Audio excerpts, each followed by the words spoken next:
বলা জানা দরকার, কারণ যেহেতু আমাদের ছেলেমেয়েরা স্কুলে পড়ে, কেউ চাকরি করতে না, এটা নতুন চাকরি ক্ষেত্রে রিজার্ভেশন আছে, করেছি রিজার্ভেশন এক রিজার্ভেশন গ্রুপ 1991 আর 2000 সালে। সেটার মধ্যে আমার সংগঠন 100 জন যদি চাকরি দেয় 17 জন এসসি নিতে হবে, 31 জন এসটি নিতে হবে। আজকে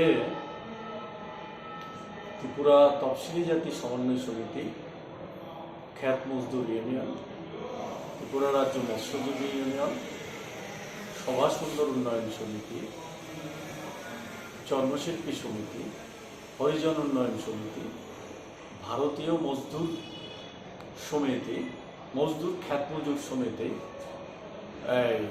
যৌথভাবে 7টি সংগঠন আমরা এই কৃষক ভবনে যুক্ত কনভেনশনে মিলিত হয়েছে।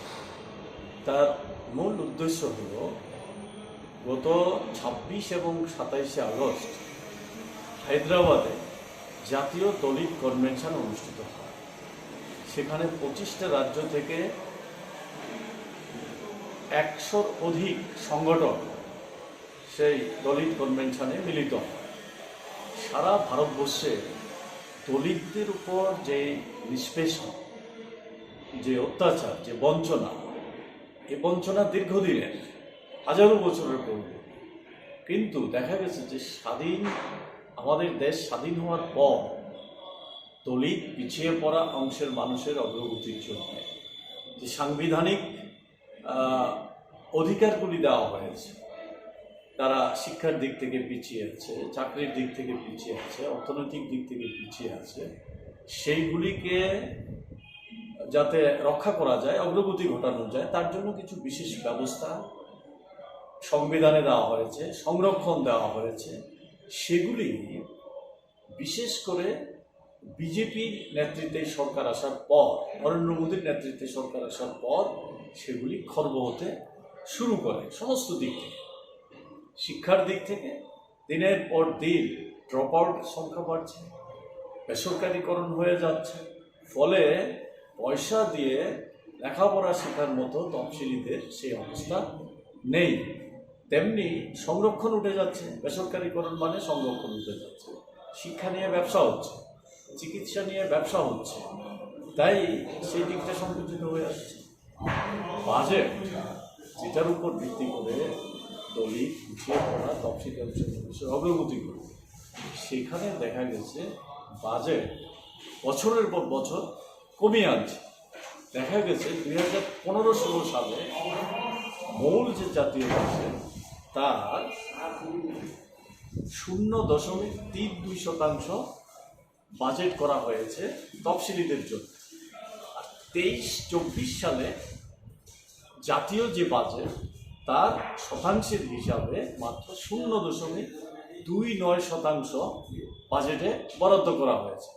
তো কেন্দ্রীয় বাজেটেই যদি তফসিলি অংশের মানুষের জন্য অর্থ বরাদ্দ কমে যায়, স্বাভাবিকভাবে সমস্ত অগ্রগতির দিক থেকে, কি ব্যবসা বাণিজ্য, কি শিল্প উদ্যোগ হওয়ার জন্য স্বনির্ভর হওয়ার কর্মসূচি, সমস্ত ক্ষেত্রে, জমির ক্ষেত্রে সবচেয়ে বেশি ভূমিহীনের সংখ্যা হচ্ছে দলিতদের।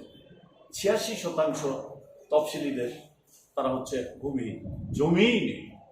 এরকম একটা কঠিন পরিস্থিতির মধ্যে দিয়ে জীবনযাপন করতে হচ্ছে।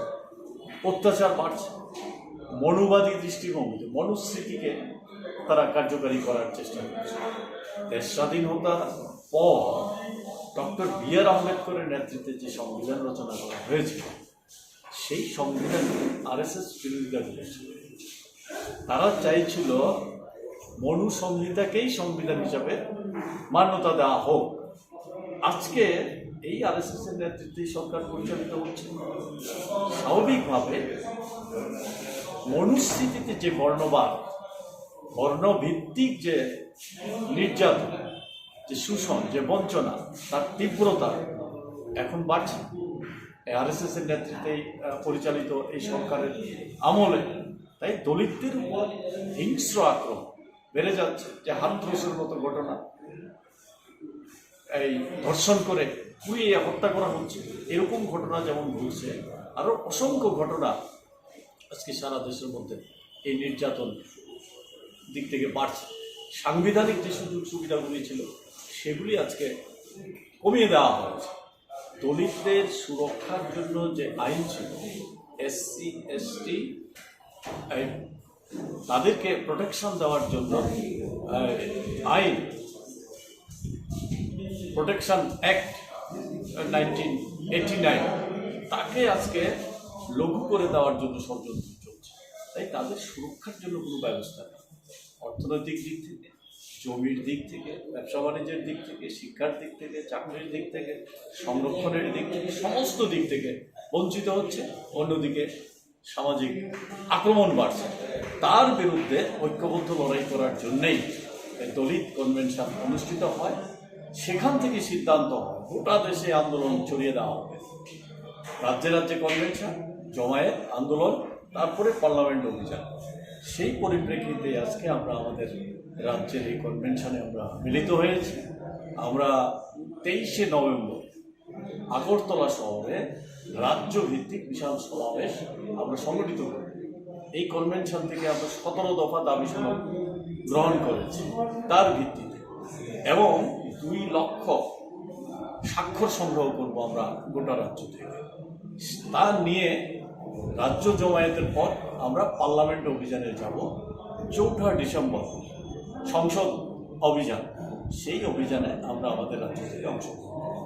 এই কর্মসূচিকে সফল করার জন্যেই আজকে আমাদের এই কনভেনশন। গোটা রাজ্যে এই আন্দোলনকে সফল করার জন্য আমরা সমস্ত গণতান্ত্রিক মানুষকে সামিল হওয়ার আহ্বান রাখছি। কারণ এই বিজেপি শুধু দলিতদের উপর আক্রমণ, তাদের অধিকারের আক্রমণ তা না, আজকে গোটা সংবিধানের উপর আক্রমণ করছে।